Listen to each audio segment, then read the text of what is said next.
Hello dear students, welcome back to part 3 of our chapter 4.1 which is around the world in 80 days. Part 1 और part 2 की link already हमारे description box में दी हुई है, आप जाकर चेक कर सकते हैं वहाँ पर। आज जो हम स्टार्ट करने वाले हैं हमारा चैप्टर 36। जैसे अगर आप लोगों को याद होगा लास्ट टाइम हम कहाँ तक पहुँचे थे। लास्ट टाइम हम चैप्टर 35 हमने कंप्लीट किया था हमारे इस around the world in 80 days का, जिसके अंदर क्या होता है बेसिकली ऑडा जो है और उसी के साथ साथ फिलियस फॉग जो हमारे मेन कैरेक्टर्स हैं स्टोरी के, तो बेसिकली ये लोग डिसाइड कर लेते हैं कि हमको क्या करनी है, शादी करनी है। और उसी के लिए पासे पाटो को क्या बोलते हैं वो कि आप जाओ और हमारे लिए प्रीस्ट जो है वो ढूंढ कर लेकर आओ। तो जितना फास्ट हो सकता है पासे पाटो क्या करता है, भागता है और जाकर उनके लिए प्रीस्ट ढूंढ कर लाने की कोशिश करता है। तो यहाँ तक हमारा चैप्टर 35 जो है वो कंप्लीट हो चुका था। आज हम स्टार्ट करने वाले हैं अपने चैप्टर 36 से। Chapter 36 in which Phileas Fogg's name is once more at a premium on change. Premium on change का मतलब यहाँ पर होता है कि इसकी जो वैल्यू थी वो थोड़ी सी क्या हो गई थी, वैल्यू जो है वो फिलियस फॉग की बढ़ चुकी थी। क्यों बढ़ चुकी थी, आइए हम देखते हैं। It is time to relate what a change took place in English public opinion when it transpired that the real bank robber, a certain James Strang, had been arrested on the 17th day of December at Edinburgh. तो 17th day of December यानी कि 17 दिसंबर Edinburgh में जो bank robber था, जो original था James strand, इसको क्या कर लिया गया था, इसको अरेस्ट कर लिया गया था। ट्रांसपायर्ड का मतलब होता है वेल नोन। तो इंग्लिश पब्लिक ओपिनियन में क्या बोला गया यहाँ पर, जेम्स स्ट्रैंड जो है चर्चा हो रही थी कि इसको अरेस्ट कर लिया गया था। और कभी अरेस्ट किया गया था, 17 दिसंबर को एडिनबर्ग में अरेस्ट कर लिया गया था। नाउ 3 days बिफोर, अब इसके 3 दिन पहले Phileas Fogg had been a criminal, यानी कि डिटेक्टिव फिक्स ने क्योंकि फिलियस फॉग को क्या किया था, अरेस्ट किया था, तो उसको क्रिमिनल समझा जा रहा था। Who was being desperately followed up by the police, जो कि पुलिस क्या कर रही थी, उनका पीछा कर रही थी। Now he was an honourable gentleman, लेकिन अभी वो एक ऑनरेबल जेंटलमैन है। Mathematically pursuing his eccentric journey, eccentric का मतलब होता है यहाँ पर अपनी ऑड जर्नी जो है वो कंटिन्यू कर रहे थे अराउंड द वर्ल्ड। सो यहाँ पर बोला गया है कि जेम्स स्ट्रैंड को पकड़ने के पहले 3 दिन पहले तक फिलियस फॉग जो है वो क्रिमिनल माने जा रहे थे कि वो एक क्रिमिनल है, इसलिए पुलिस जो है वो उनके पीछे पड़ गई थी पूरी तरीके से। लेकिन अभी उन्होंने क्या कर लिया है, अपनी जो जर्नी है मैथमेटिकली क्या किया उन्होंने, काउंट करते हुए अपनी इस ऑड जर्नी को अराउंड द वर्ल्ड कंप्लीट कर लिया था।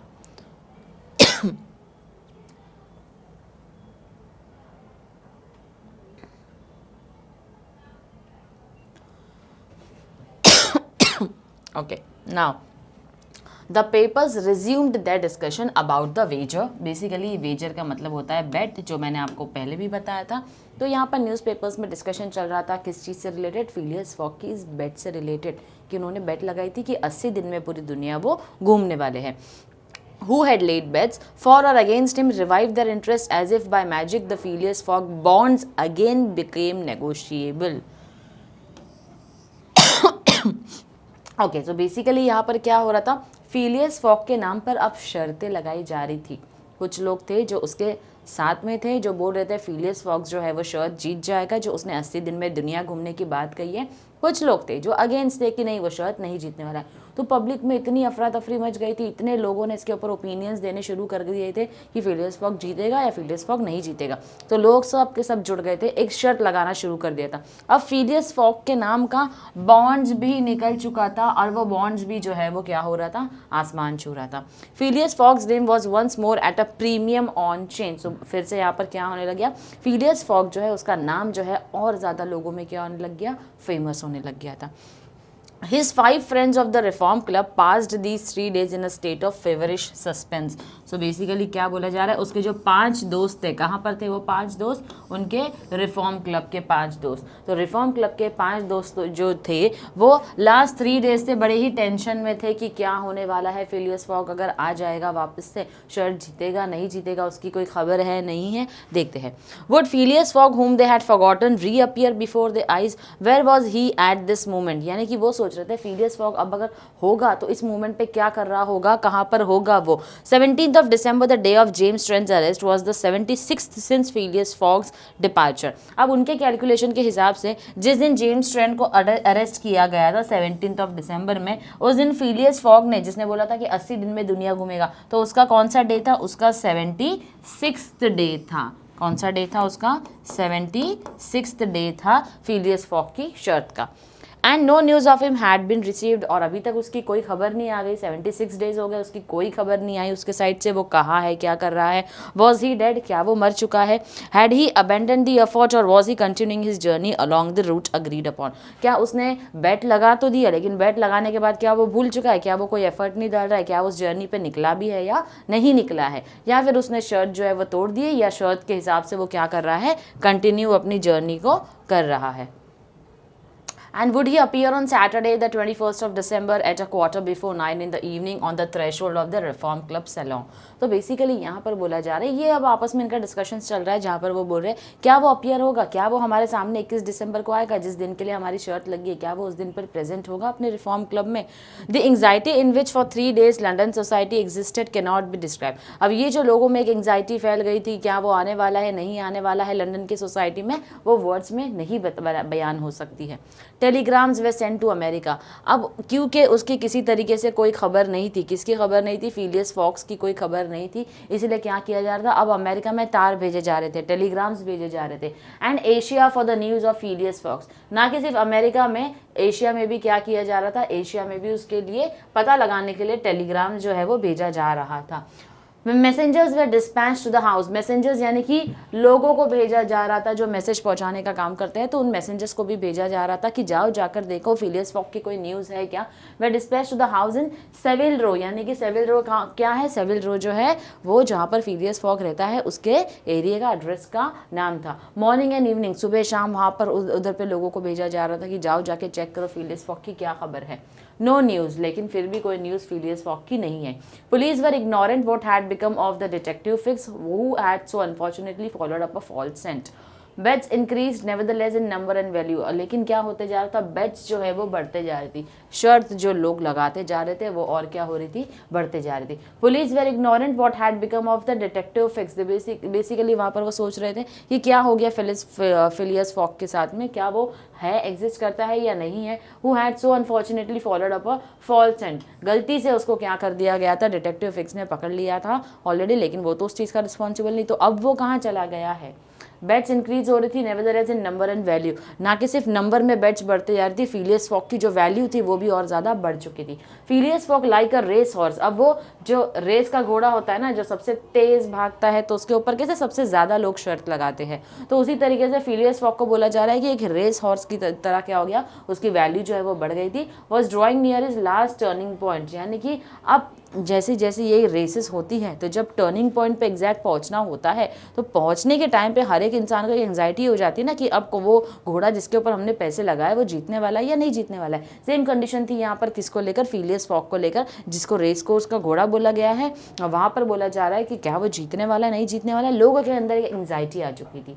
Bonds were quoted no longer at 100 below par but at 20 at 10। अब जो बॉन्ड्स के ऊपर जो कोट लगाया जा रहा था वो क्या था, 100 के नीचे नहीं होगा वो बिलो पार, बट एट 20, ठीक है, 20 रुपया हो गया, 10 रुपया हो गया, 5 हो गया। And paralytic old lord Albemarle bet even in his favour. अब ये जो बताया जा रहा है लॉर्ड एल्बेमाल, तो बेसिकली ये कौन है, इन्होंने भी बेट लगाई थी, किसके फेवर में लगाई थी, फिलियस फॉग के फेवर में लगाई थी, जो कि एक पैरालिटिक इंसान है। तो इन्होंने क्या किया था, फेवर में किसके, फिलियस फॉग के फेवर में बेट लगाई थी कि वो 80 डेज में अपना वर्ल्ड टूर जो है वो कंप्लीट करके पहुंच जाएगा। तो बेसिकली ये जो है ये उनके ओल्ड स्कूल फ्रेंड रह चुके हैं, उनके फ्रेंड्स थे बेसिकली फिलियस फॉग के, तो इसलिए उन्होंने क्या किया, उसके फेवर में जो है वो अपनी शर्त लगाई थी। Now a great crowd was collected in Paul mall and the neighbouring streets on Saturday evening. अब क्या हो गया यहाँ पर, बहुत सारा क्राउड, बहुत बड़ा क्राउड जो है वो जमा हो गया। कहाँ पर आकर जमा हो गया ये क्राउड, जो है जमा हो गया पॉल मॉल में एंड द नेबरिंग स्ट्रीट्स, और उसी के आजू बाजू के रास्ते में जो है वो सैटरडे इवनिंग के दिन क्या हो गया, ये सारे लोग आकर जमा हो गए। It seemed like a multitude of brokers permanently established around the reform clubs। अब जितने भी ब्रोकर्स थे ये सारे के सारे ब्रोकर्स भी वहाँ पर रिफॉर्म क्लब के बाहर आकर जमा हो गए। Circulation was impeded and everywhere disputes, discussions and financial transactions were going on। अब लोगों में खबरें पहुंचा दी गई है कि अब तो पहुंचने का टाइम आ गया, किसका, सैटरडे है, इवनिंग है, और आज किसको पहुंचना था यहाँ पर, किसे पहुंचना था यहाँ, आज पहुंचना था फिलियस फॉग को। तो लोगों की आपस में चर्चा चल रही थी, डिस्कशंस चल रही थी, डिस्प्यूट हो रहे थे, लड़ाई झगड़े, डिबेट हो रहे थे लोगों के बीच में कि फिलियस फॉग आज आएगा या नहीं आएगा। Police had great difficulty in keeping back the crowd and as the hour when Phileas Fogg was due approached, the excitement rose to its highest pitch। अब जैसे जैसे वक्त नज़दीक आ रहा था पुलिस के लिए भी काफ़ी अनकंफर्टेबल हो गया था, क्योंकि इतने सारे क्राउड को मैनेज करना है, लोग सुनने को तैयार नहीं है, सबके सब इंतजार कर रहे थे किसका, फिलियस फॉग का। तो जैसे जैसे शर्ट जीतने का वक्त करीब आते जा रहा था वैसे वैसे लोगों के अंदर एक्साइटमेंट जो है वो बढ़ते जा रही थी, लोगों का चिल्लाना, खुशी से झूम उठना कि अभी वो आने वाला था, कि एक्साइटमेंट के लिए लोग जो है वहाँ पर रुके हुए थे। The five antagonists of Phileas Fogg, 5 antagonist क्यों बोला जा रहा है यहाँ पर, क्योंकि ये वो कैरेक्टर्स है जिन्होंने क्या किया था, अपोनेंट्स है जिन्होंने शर्त लगाई थी फिलियस फॉग के साथ। Had met in the great saloon of the club. अब ये लोग आते हैं आपस में मिलते हैं। अब जब मिलते हैं John Sullivan and Samuel Fallentin the bankers, यानी कि ये जो दो लोग हैं ये लोग कौन है, ये लोग बैंकर्स हैं। एंड्रयू स्टुअर्ट जो है वो इंजीनियर है, गॉथियर राल्फ जो है वो डायरेक्टर है एक बैंक का of England, and Thomas Flanagan the brewer, brewer यानी कि जो बियर बनाते हैं उनको बोलते हैं brewer. Basically one and all waited anxiously. तो ये सारे के सारे लोग क्या कर रहे थे, अब बेसब्री से इंतजार कर रहे थे अपनी शर्त को जीतने का। When the clock indicated 20 minutes past 8, यानी कि जब 8:20 हो रहे थे, एंड्रयू स्टुअर्ट गॉट अप, यानी कि एंड्रयू स्टुअर्ट जो है जिन्होंने शर्त लगाई थी, एंटागोनिस्ट है, एक वन ऑफ द 5 में से एक एंटागोनिस्ट है, इन्होंने क्या किया था, ये अब 8:20 पर खड़े होते हैं और बोलते हैं, gentlemen in 20 minutes the time agreed upon between mister Fogg and ourselves will have expired. यानी कि ये बोल रहे हैं अब सिर्फ 20 मिनट बाकी रह चुके हैं, किसके लिए, शर्त को पूरी होने के लिए। What time did the last train arrive from Liverpool. अब लिवरपूल से जो आखिरी ट्रेन आने वाली थी वो कौन सी थी और वो कितने टाइम की थी, आज थॉमस फ्लैनेगन, यानी कि एक और एंटागोनिस्ट है जो सवाल करते हैं, जो आखिरी ट्रेन आने वाली थी लिवरपूल से लंदन के लिए वो कब आई है। एट 23 minutes past 7, यानी कि अब 7:23 गुजर चुके थे। रिप्लाइड गॉथियर राल्फ, यानी कि उन्होंने वो जो ट्रेन लास्ट आने वाली थी उसका टाइम बताया 7:23 का, जो यहाँ पर आने वाली थी।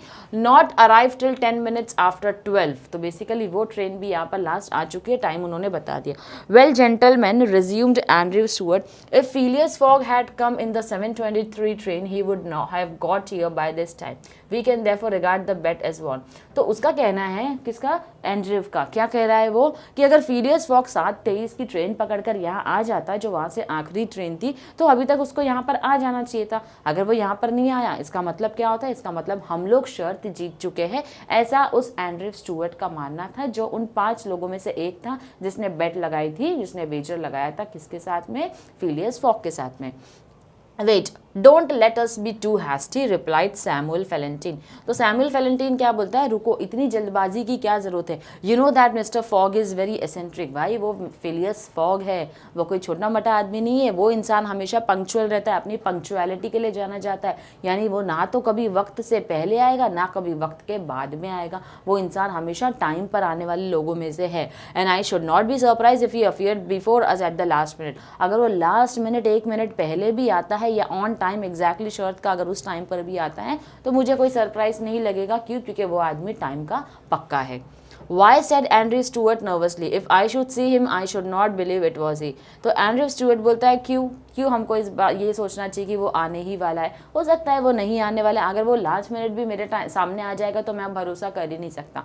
यानी कि वो इसलिए भरोसा नहीं कर सकता कि 80 दिन में दुनिया घूम कर वापस से आ जाना, ये चीज़ जो है एंड्रयू स्टुअर्ट को लगा इम्पॉसिबल है, इसलिए वो बोलता है अगर वो मेरे सामने आ भी जाएगा तो मैं भरोसा नहीं करूँगा कि वो आ चुका है। The fact is resumed, Thomas Flanagan, mister Fogg's project was absurdly foolish. अब थॉमस फ्लैनेगन का क्या बोलना है कि ये जो मिस्टर फॉग ने शर्त लगाई थी वो तो बेवकूफ़ों वाली शर्त थी, वो बात में कोई दम ही नहीं था। Whatever his punctuality he could not prevent the delays which were certain to occur. चाहे वो कितना भी पंक्चुअल इंसान हो, चाहे वो कितना भी टाइम पर आना हो, बावजूद इसके जो भी रास्ते में परेशानी आती है, प्रॉब्लम्स आती है, डिलेज आते हैं, उसके ऊपर तो उसका कोई कंट्रोल नहीं होगा। which were certain to occur and a delay of only 2 or 3 days would be fatal to his tour। अगर किसी तरीके का 2 से 3 दिन का भी डिले हो जाता है, कोई ऐसी प्रॉब्लम आ जाती है जहाँ पर वो एक कंट्री से दूसरे कंट्री में 2-3 दिन की वजह से नहीं पहुँच पाया या लेट पहुँच गया, तो भी क्या हो सकता है, तो भी वो इस टूर को जीत कर यहाँ पर नहीं आ सकता 80 दिन के अंदर। Observe too, added John Sullivan, that we have received no intelligence from him, though there are telegraphic lines all along his route। John Sullivan का कहना है, अब इस बात का भी ध्यान दो कि हमने टेलीग्राफिक लाइन सब जगह अवेलेबल है, चाहे तो वो अपने को क्या कर सकता था, मैसेज भेज सकता था, पहुंचा सकता था कि हम लोग यहाँ पर इस टाइम पर पहुंचे हैं, लेकिन बावजूद इसके उसकी तरफ से कोई भी इंफॉर्मेशन हमारे पास जो है वो नहीं आई है। He has lost gentlemen, said Andrew Stewart। Andrew Stewart का क्या कहना है कि वो जो है वो शर्त हार चुका है, इस बात को आप लोग मान लो। He has 100 times lost। You know, besides that, the China, the only steamer he could have taken from New York to get here in time, arrived yesterday।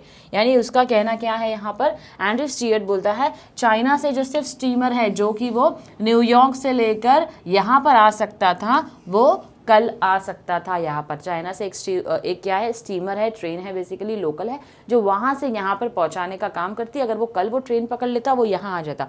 I have seen a list of the passengers. अब वो बोलता है मैंने list देखा है उस train में कौन से पैसेंजर्स आए हैं, जिसके अंदर फिलियस फॉग का नाम नहीं था।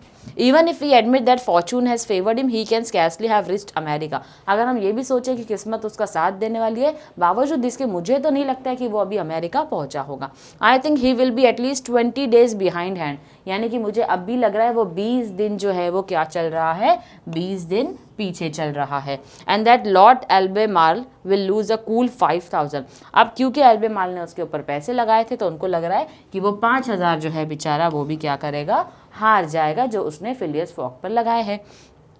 It is clear, replied Gauthier Ralph. Gauthier Ralph का कहना है ये क्लियर है, we have nothing to do but to present mister Fogg's cheque at Barings tomorrow. यानी कि वो बोल रहा है अब हमारे पास कोई और ऑप्शन तो बच नहीं जाता है, तो हम क्या करेंगे, वो तो शर्त हार चुका है। ये सब उनका मानना है कि हम तो जानते हैं हम जीत गए, वो हार गए, तो अपने पास कोई दूसरा ऑप्शन नहीं है। कल जाकर हम उसने जो चेक दे रखा है वो बैंक में जाके डिपॉजिट कर देंगे और अपनी शर्त के पैसे जो है हम विड्रॉ कर लेंगे। At this moment the hands of the club clock pointed to 20 minutes to 9। यानी कि अब क्या हो गया है, 9 बजने के लिए यहाँ पर 20 मिनट बाकी है। 5 minutes more said Andrew Stuart. तो एंड्रू स्टुअर्ट बोलते हैं अभी 5 मिनट लास्ट बचे हैं, किस चीज़ के लिए, शर्त पूरी होने के लिए। बच्चों यहाँ पर ध्यान देना है हमको, यहाँ पर हमको टाइमिंग्स दिया होगा अलग अलग, लेकिन हमको समझना बहुत ज़रूरी है कि शर्त का टाइमिंग क्या है। यहाँ पर बोल रहे हैं 20 मिनट्स बाकी है 9 बजने के लिए, यानी कहीं ना कहीं यहाँ पर टाइम हो रहा है 8:40। अब 5 minutes more sir Andrew Stuart का मतलब होता है शर्त पूरी होने के लिए कितना मिनट बाकी है, 5 मिनट, यानी कि 8:45 पर क्या होना चाहिए, फिलियस फॉग हमारे सामने प्रेजेंट होना चाहिए। The 5 gentlemen looked at each other. Their anxiety was becoming intense, but not wishing to betray it, they readily assented to Mr. Falentine's proposal of a rubber। अब क्योंकि टाइम बाकी है, time निकल नहीं रहा है हमारा, तो हम क्या करेंगे, let us agree to the proposal of a rubber. Rubber का मतलब होता है, क्योंकि वो लोग रिफॉर्म क्लब में हमेशा क्या किया करते थे, एक गेम खेला करते थे जो कि कार्ड गेम है, तो चलो बैठकर कार्ड गेम खेला जाए। I wouldn't give up my 4,000 of the bet, said Andrew Stewart as he took his seat for 3,999। यानी कि वो क्या बोल रहा है, वो बहुत श्योर है कि हम बेट जीत चुके हैं, तो मैं तो भाई अपने शर्त के पैसे जो है वो नहीं देने वाला हूँ। The clock indicated 18 minutes to 9। अब कितना टाइम बचा था 9 बजने के लिए, 18 मिनट जो है वो बचे थे। Next, the players took up the cards but could not keep their eyes of the clock. अब वो लोगों ने हाथ में कार्ड तो ले रखा था, लेकिन अपनी नजरें जो है वो घड़ी पर गड़ा कर रखी थी अपनी शर्त को जीतने के लिए। Certainly however secure they felt, minutes had never seemed so long to them. चाहे कुछ भी हो जाए। अब ये जब हम किसी चीज़ का इंतज़ार करते हैं बहुत एक्साइटमेंट के साथ में, तो कहीं ना कहीं क्या होता है, वो टाइम जो है वो फास्ट नहीं गुजरता है। तो यही हो रहा था इन लोगों के साथ में भी कि वक्त जो है वो फटाफट नहीं गुजर रहा था। 17 minutes to 9 said Thomas Flanagan as he cut the cards which Ralph handed to him। अब ये कार्ड्स जो बांटने का काम हो गया, उसमें क्या बोलता है वो, 17 मिनट्स बचे हैं सिर्फ 9 बजने के लिए। Then there was a moment of silence। अब क्या हो गया, सब कुछ शांत हो गया। Great saloon was perfectly quiet, but the murmurs of the crowd outside were heard with now and then a shrill cry। यानी यहाँ पर बोला जा रहा है कि अब एकदम शांति आ गई है रिफॉर्म क्लब में, लेकिन बाहर जो है लोगों के चिल्लाने की आवाजें आ रही है। The pendulum beat the seconds which each player eagerly counted as he listened with mathematical regularity। तो अब क्या हो रहा है, जो पेंडुलम है, जो घड़ी का टाइम है, वो बार बार जो टिक होते जा रहा है, क्लिक होते जा रहा है, तो वो लोगों को साउंड जो है वो सुनाई दे रही है जो रिफॉर्म क्लब में बैठे हैं। 16 minutes to 9 said John Sullivan in a voice which betrayed his emotion। यानी कि अब वो बोल रहा है अब सिर्फ 16, तो एक मिनट ये लोग क्या कर रहे हैं, काउंट कर रहे हैं। 1 minute more and the Vega would be won। Andrew Stewart and his partners suspended their game, they left their cards and counted the seconds। अब एंड्रयू स्टुअर्ट ने क्या किया, अपने पार्टनर्स के साथ में गेम को छोड़ दिया और क्या करने लगा, अब टाइम जो है वो काउंट करने लगा। At the 40th second nothing, at the 50 still nothing. यानी कि अब सेकेंड्स में काउंट होने लग गया क्योंकि अब मिनट्स जो है वो ख़त्म हो चुके हैं यहाँ पर। Then what happened is at the 55th, यानी कि जब 55 seconds बचे थे शर्त पूरी होने के लिए, a loud cry was heard in the street followed by applause, hurrahs and some fierce crowd। अब जैसे सिर्फ 55 seconds बाकी है तो अचानक से क्या हो गया, सब जोर जोर से चिल्लाने लगे, हुर्रे शाउट करने लगे, तालियां बजाने लगे, एकदम पागल हो गए सब। क्यों हो गए, the players rose from their seats। अब जितने प्लेयर्स जो बैठे थे, जो कार्ड गेम खेल रहे थे, सब के सब खड़े हो गए। Here I am gentleman। तो यहाँ पर किसकी एंट्री होती है, यहाँ पर हमारे हीरो फिलियस फॉग की एंट्री हो जाती है। क्यों, क्योंकि वो टाइम पर अपनी शर्त पूरी करके यहाँ पर पहुंच चुके होते हैं। At the 57th second, the door of the salon opened and the pendulum had not beat the 60th second when Phileas Fogg appeared।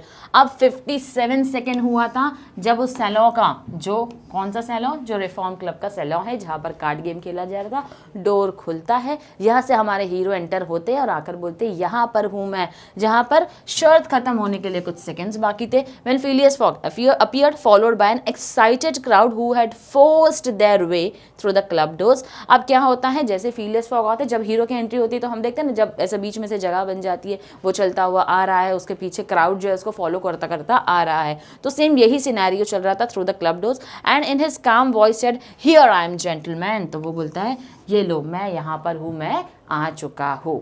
तो दैट इज हाउ यहाँ पर क्या हो गया, यहाँ पर फिलियस फॉग जो है वो शर्त जीत चुके हैं। अब हमने देखा कि फिलियस फॉग तो भाई कहीं पर ये सोचकर बैठे थे कि मैं शादी करने वाला हूँ। जब वो शादी करने चले गए थे तो अब ये कहाँ से सीन बीच में आ गया कि वो शर्त जीत गए। तो आइए हम देखते हैं वो शर्त कैसे जीते। सो अब हमारा स्टार्ट होता है चैप्टर 37। चैप्टर 37 में क्या होने वाला है, in which it is shown that Phileas Fogg gain nothing by his tour around the world unless it were happiness. Yes Phileas Fogg in person. तो फिलियस फॉग ने शर्त तो जीत ली थी, लेकिन बावजूद इसके पैसों में कुछ अच्छा खासा उन्होंने नहीं जीता था, लेकिन उन्होंने खुशियाँ जो है वो जीत ली थी। आइए देखते कैसे। अच्छा, अब हम सोच रहे थे लास्ट टाइम में कि फिलियस फॉग तो शादी करने चला गया था, शादी करने गया था, वो शर्त कैसे जीत कर आ गया। Okay, the reader will remember that at 5 minutes past 8, यानी कि 8 बजकर जब 5 मिनट हो चुके थे in the evening, about 5:20 hours after the arrival of the travelers in London। यानी कि यहाँ पर 5:20 hours बीत चुके थे जब वो लोग ट्रैवलर जो है वो लंदन में पहुँचे थे। Passepartout has been sent by his master to engage the service of the Reverend Samuel Wilson in a certain marriage ceremony which was to take place the next day। Passepartout को कहाँ भेजा गया था, एक शादी के लिए प्रीस्ट को लेकर आने बोला था कि तुम जाकर एक प्रीस्ट को ढूंढ कर लेकर आओ भाई, अगले दिन जो है हमको शादी करनी है तो आप ढूंढ कर लेकर आओ। With his hair in disorder and without his hat he ran। अब अपने बाल जो है वो बुरी तरीके से बिखरे हुए थे, टोपी जो है वो उसका कोई ठिकाना नहीं था, वो लेकर वो गया नहीं था, सीधा भाग गया अपने मास्टर के लिए खुशी खुशी में शादी के लिए एक प्रीस्ट को ढूंढने के लिए। फिर क्या होता है, Passepartout went on his errand enchanted। He soon reached the clergyman's house but found him not at home। अब पाजे पाटू जो है वो अपनी जर्नी पर खुशी खुशी निकल पड़ा, किस चीज़ के लिए, उस प्रीस्ट को ढूंढने के लिए। लेकिन जैसे ही वहाँ पहुँचता है तो उसको पता चलता है, क्या पता चलता है कि क्लर्जीमैन का मतलब होता है प्रीस्ट, जो हम जैसे हम में पंडित होते हैं, मौलवीज होते हैं, वैसे प्रीस्ट होते हैं जो शादी करवाते हैं। तो वो क्लर्जीमैन जो प्रीस्ट जो है वो वहाँ पर अवेलेबल था ही नहीं उसके घर में।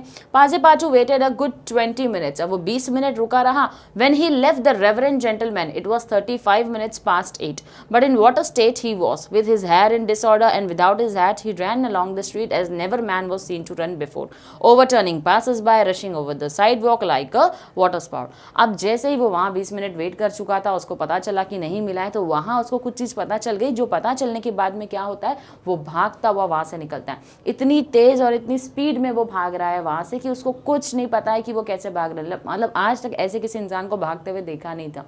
तो इस तरीके से भाग रहा है जैसे कि लोगों को धक्का मारता हुआ जा रहा है, पैसेंजर्स को उसको कोई लेना देना नहीं, इतनी ज़ोर से वो रश करता हुआ भाग रहा है। जैसे किसी के पीछे अगर कुत्ता पड़ जाए तो वो भागता है, सिमिलरली हमारा पाजे पाटू एक ऐसा कैरेक्टर है जो उस वक्त इसी तरीके से इसी स्टेट में भाग रहा था जैसे उसके पीछे कोई कुत्ता पड़ गया होगा। Okay, in 3 minutes he was in Savile Row again. Savile Row कहाँ पर, जहाँ पर हमारे फिलियस फॉग का घर है। वापस में 3 मिनट में भाग कर वो वहाँ पहुँचता है and staggered back into mister fogs room, और भागता हुआ कहाँ पहुँच जाता है, मिस्टर फॉग के रूम में पहुँच जाता है। ही could not speak, what is the matter asked mister fog. अब वो भागता हुआ जाता है और वहाँ जाकर कुछ बोल नहीं पाता, क्योंकि इतना भाग रहा है तो सांस ले रहा है, थक गया है तो रुक गया है। अब रुक कर क्या होता है, मिस्टर फॉग बोलते हैं क्या हुआ भाई, क्या मैटर है, क्यों इतना तुम हाफ रहे, क्या हो गया तुम्हारे साथ में। My master gasped Passepartout marriage impossible, यानी कि वो उसको क्या बोल रहा है, अपने मास्टर को बोल रहा है। जैसे हम जब बहुत ज़्यादा भागते हैं और अचानक से रुकते हैं, हमारी सांस फूल जाती है, हम बात नहीं कर पाते हैं, तो हम कितना हाफते हुए बात करते हैं और बोलते हैं। तो सिमिलरली वो बोलता है my master marriage impossible impossible impossible for tomorrow. तो वो इतना हाफते हुए बोल रहा है कि कल के लिए शादी जो है वो इम्पॉसिबल है। तो उसका मास्टर उसको पूछता है वाई सो, क्यों, बिकॉज टुमारो इज संडे। तो वो क्या बोलता है, बिकॉज टुमारो इज संडे। तो वो बोलता है Monday, replied mister fog. Mister fog बोलता है नहीं, कल मंडे है, संडे तो आज है, टुडे इज सैटरडे। तो सैटरडे आज कौन बोलता है, ये बोलता है उसका फेथफुल सर्वेंट जो है, असिस्टेंट जो है, वो बोलता है नहीं आज सैटरडे है, सैटरडे इम्पॉसिबल। तो वो क्या बोलता है, यस यस यस इम्पॉसिबल, आज सैटरडे नहीं हो सकता। कौन बोलता है सैटरडे इम्पॉसिबल, फिलियस फॉग बोलता है।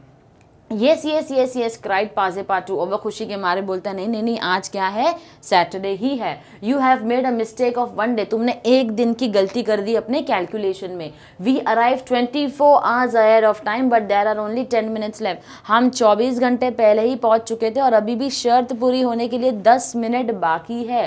पाजे पाटाओ had seized his master by the collar and was dragging him along with irresistible force। अब उसने क्या किया, अपने मास्टर को पकड़ा और पकड़ के ग्रैब करते हुए घसीटता हुआ अपने मास्टर को लेकर गया। जितनी ताकत लगा सकता था उस ताकत के साथ अपने मास्टर को घसीटता हुआ लेकर गया।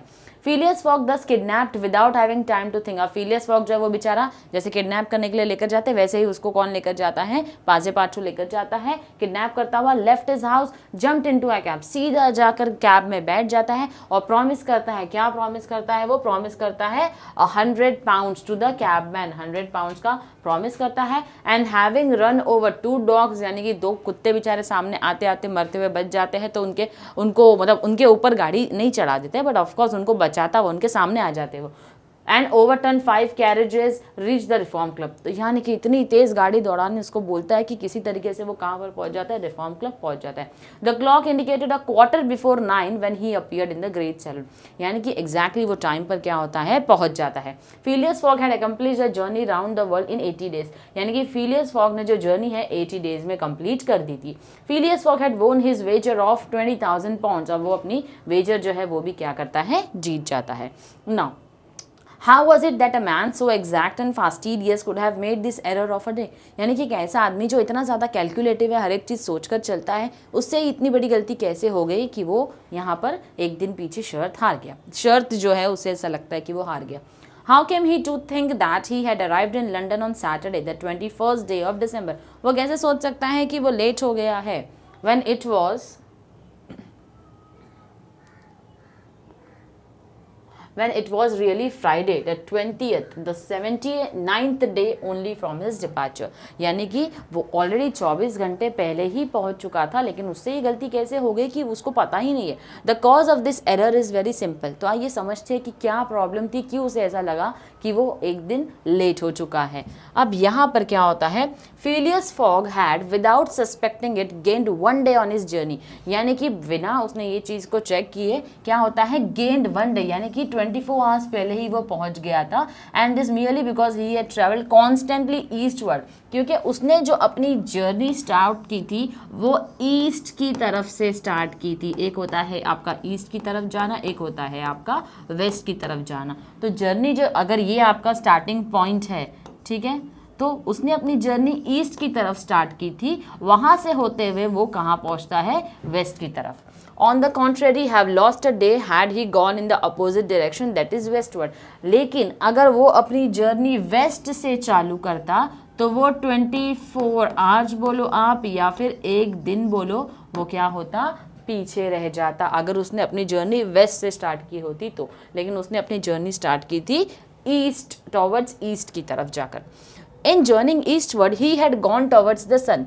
जब वो ईस्ट की तरफ बढ़ रहा था तो यहाँ से है जो वो कहाँ बढ़ रहा है, वो सन के नज़दीक जा रहा है. And the days therefore diminish for him. इसलिए क्योंकि वो सन के नज़दीक जा रहा है तो दिन जो है वो कम होते जा रहे थे.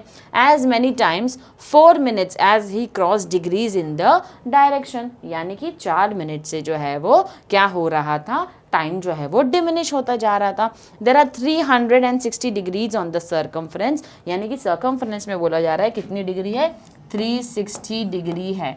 And these 360 degrees multiplied by 24 minutes give precisely 24 hours. लेकिन अगर इस 360 डिग्री को आप 24 मिनट से अगर मल्टीप्लाई करोगे तो आपको प्रिसाइसली एग्जैक्टली क्या देता है, वो 24 आवर्स का आंसर आपको मिलेगा. That is they unconsciously gained. In other words, while Phileas Fogg going eastward saw the sun pass the meridian 80 times. यानी कि अगर Phileas Fogg ने, क्योंकि उन्होंने अपनी जर्नी ईस्ट से चालू की थी, तो अगर उसने सन को पास किया 80 times, his friends in London only saw it pass the meridian 79 times. यानी कि अगर उसने सूरज को कितनी बार देखा होगा, 80 टाइम्स देखा होगा, उसके फ्रेंड्स ने सिर्फ 79 टाइम्स ही देखा होगा. This is why they awaited him at the Reform Club on Saturday and not Sunday as Mr. Fogg thought. और यही रीज़न है कि वो लोग उसका वेट सैटरडे के दिन कर रहे थे, संडे के दिन उसका वेट नहीं कर रहे थे.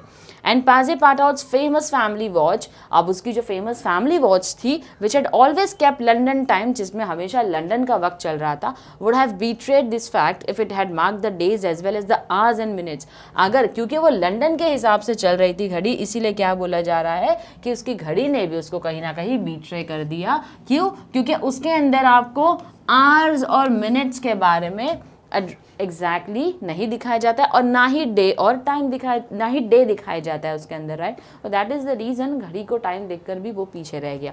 Phileas Fogg then had won the 20,000 pounds, but as he had spent nearly 19,000 pounds, यानी कि ऑलरेडी उसने अपनी जर्नी में कितना खर्चा कर लिया था, 19,000 pounds. उसको मिला शर्त जीतने के बाद 20,000 pounds. On the way the pecuniary gain was small. हालांकि जो प्रॉफिट उसको हुआ है उस शर्त से बहुत ज़्यादा नहीं हुआ है, सिर्फ 1,000 pounds का हुआ है.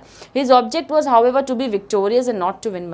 लेकिन उसका जो मेन एम था वो क्या था, वो एम था उसका कि मुझे शर्त जीतनी है, मुझे पैसा नहीं जीतना है. He divided the 1,000 pounds that remained between Passepartout and the unfortunate Fix, against whom he cherished no grudge. अब वो जो बेचारा फिक्स था, डिटेक्टिव फिक्स, जिसको मार कर नीचे गिरा दिया था, अभी इतना अच्छा इंसान था कि इसने क्या किया, ये जो 1,000 पाउंड्स था ये इसने दो लोगों में डिवाइड कर दिया. एक तो पाजेपाटू को दे दिया और दूसरा उसने दे दिया डिटेक्टिव फिक्स को. तो इन दो लोगों के अंदर उसने बिना किसी ग्रज रखे हुए, बिना दिल में कोई बुराई रखे हुए, उसने क्या कर दिया, डिटेक्टिव फिक्स को भी उसका एक हिस्सा दे दिया. He deducted however from Passepartout's share the cost of the gas. अब पाजेपाटो के शेयर में से उसने क्या कम कर दिया, cost of the gas which had burned in his room for 1920 hours for the sake of regularity. अब जो रेगुलरली गैस का बिल आया है तो उसने क्या किया, पाजे पाटू के अमाउंट में से, उसके हिस्से में से उतना पैसा जो है वो काट लिया। क्यों? क्योंकि 1920 आवर्स तक उसके घर में गैस जल रहा था, इसलिए वो बिल आ रहा था। That evening, Mr. Fogg, as tranquil and phlegmatic as ever, said to Oda, "Is the marriage still agreeable to you?" अब ये सब होने के बाद मिस्टर फॉग जो है ओडा के पास जाते हैं और उसको बोलते हैं, क्या अभी भी तुम मुझसे शादी करना चाहोगी? Mr. Fogg replied she, अब वो बोलती mister fog, "Is it for me to ask that question? You were ruined but now you are rich." अब ऑफ कोर्स उसको लगेगा, यार तुम मुझे ये सवाल पूछ रहे हो, मुझे तुमको ये सवाल पूछना चाहिए कि पहले तुम्हारे पास कुछ नहीं था, तुम बर्बाद हो चुके थे, लेकिन अभी तो तुम पैसे वाले बन गए हो, अब तुम रिच हो चुके हो, तो क्या तुम मुझसे शादी करोगे? "Pardon me, madam, my fortune belongs to you. If you had not suggested our marriage, my servant would not have gone to Reverend Samuel Wilson's. I should not have been apprised of my error and..." तो वो बोलता है, madam मुझे माफ़ करो, लेकिन अगर तुमने शादी का प्रपोज़ल नहीं रखा होता और तुम्हारे प्रपोज़ल रखने की वजह से मैंने किसको, पाजे पाटू को भेजा नहीं होता, कहाँ नहीं भेजा होता, रेवरेंड सैमुअल विल्सन के घर, जो कि प्रीस्ट है, तो मुझे पता ही नहीं चलता कि मैं ये शायद जीतने वाला। वो बोलता ही इतने में उसको रोक कर वो बोलती है, "dear mister Fogg," said the young woman. "Dear Aouda," replied Phileas Fogg, "it need not be said that the marriage took place 48 hours after and that Passepartout, glowing and dazzling, gave the bride away. Had he not saved her and was he not entitled to this honor?" तो basically ये बोलने की ज़रूरत नहीं है यहाँ पर। अब 48 आवर्स के बाद क्या होता है, उन लोगों की शादी हो जाती है। पाजेपाटू बहुत ज़्यादा खुश होता है और गेव द ब्राइड अवे, यानी ब्राइड को भेज देता है अपने ग्रूम के साथ में। Had he not saved her and was he not entitled to this honor? Basically अगर उसने उसको बचाया नहीं होता, उसको ये ऑनर, ये सम्मान नहीं मिलता। The next day, as soon as it was light, Passepartout rapped vigorously at his master's door. Mr. Fogg opened it and asked, "What's the matter, Passepartout?" "What is it, sir? Why, I have just this instant found out." यानी कि वो क्या बोलता है, next day क्या होता है, पाजेपाटू अपने मास्टर का डोर खटखटा रहा है और उसको उठा रहा है। तो पाजेपाटू को बोलता है, क्या हुआ, क्या बात है? तो पाजेपाटू बोलता है, "व्हाट इज इट सर?" यानी कि ये क्या है जो मुझे अभी अभी मिला है। तो क्या मिलता है, what, that we might have made the tour of the world in only 78 days. यानी अब वो उसको बताता है, हमने वर्ल्ड का टूर कितने दिन में कर दिया, सिर्फ 78 डेज में कंप्लीट कर दिया। "No doubt," return mister Fogg, "by not crossing India, but if I had not crossed India I should not have saved Aouda, she would not have been my wife and..." mister Fogg quietly shut the door. अब वो बोलता है, no doubt हमने 78 days में complete कर दिया। अगर हम इंडिया नहीं जाते तो अगर हम नहीं जाते तो मैं ओडा से नहीं मिलता और वो आज मेरी वाइफ नहीं होती। ऐसा बोलते हुए क्या करता है, वो दरवाज़ा जो है अपने रूम का बंद कर देता है।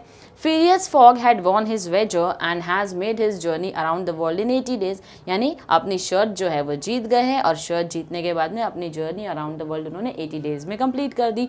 To this he had employed every means of conveyance. अब इसी के साथ उसने काफ़ी लोगों को काम दिया है, एम्प्लॉयड किया है। कैसे, स्टीमर्स हो गए, रेलवेज हो गए, कैरिजेस हो गए, याश हो गए, ट्रेडिंग वेसल्स हो गए, स्लेजेस हो गए, एलिफेंट्स हो गए, जो भी अपनी जर्नी में उसको यूज़ करना पड़ा उसने यूज़ किया। The eccentric gentleman had through out displayed all his marvellous qualities of coolness and एग्जैक्टिट्यूड। अब इतनी सारी प्रॉब्लम्स होने के बावजूद भी वो शांत रहा, काम रहा, हर एक प्रॉब्लम को उसने अच्छे और सही एटीट्यूड से सॉल्व किया है। But what then, what had he really gain by all this trouble, what had he brought back from this long and weary journey. लेकिन इन सब के बावजूद उसको, इतनी तकलीफों के बाद भी उसको क्या मिला, ऐसा क्या वो जीत गया है इस शर्त के बिना पर, जो इस वेरी जर्नी में, जो इतनी उतार चढ़ाव वाली उसकी जर्नी रही है, उसमें उसने ऐसा क्या जीत लिया है। Nothing, you say, perhaps so. Nothing but a charming woman who, strange as it may appear, made him the happiest of men. लेकिन मैं एक ऐसी औरत को जीत कर आऊँ जो बहुत ही ज़्यादा चार्मिंग है और जो मेरे साथ बहुत ज़्यादा खुश है और जिसको मैं सबसे ज़्यादा खुश रखना चाहता हूँ। Truly, would you not for less than that make the tour around the world? तो क्या इसीलिए हम पूरी दुनिया का टूर कर सकते हैं? That is how the story ends here, which is around the world in 80 days. तो काफ़ी इंटरेस्टिंग स्टोरी रही है, जहाँ पर उसकी जर्नी इंटरेस्टिंग रही है, काफ़ी सारे उतार चढ़ाव आए हैं, लेकिन बावजूद इसके फिलियस फॉग जो अपनी शर्त लगाते हैं उसको जीत जाते हैं। लेकिन शर्त जीतने से ज़्यादा खुशी उनको किस बात की है कि उन्होंने एक ब्यूटीफुल और चार्मिंग वाइफ को लेकर आए और उसको वो जीत चुके हैं। तो with this we are done with our novel 4.3. So do stay tuned to our lectures, and in case if you like it, do like, share and comment. Thank you very much.